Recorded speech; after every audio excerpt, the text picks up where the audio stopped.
интемперированный строй, и этот ре диез должен, как ми бемоль, знаешь, он должен звучать немножко пониже.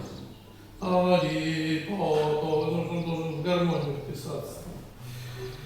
Тут есть такое, знаешь, противоречие между натуральным строем и интемперированным. Представляешь себе, да? Вот в данном случае ре диез понижен, поэтому пошире пальчики.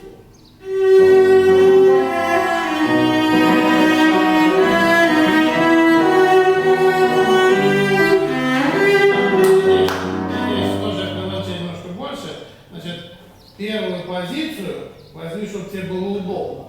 Это такое достаточно трудное дело, надо очень свободно рукой двигать. Оттуда же.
Ярче, потому что тут жалко убирать рояль. Тут такая шикарная партия у рояля. Мендельсон же он пианист был.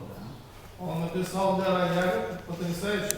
А ты басы покажи здесь. Ой, с удовольствием. Можно еще разочек серединку эту?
Ну, сыграй эту каденцию свою. До, ми, ля.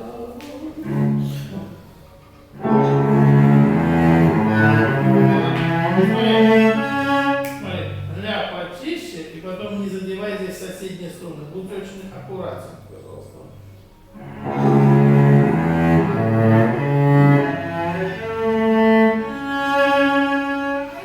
Мне кажется, что ты уж очень на грифе играешь. О, и, но чуть-чуть подальше от грифа.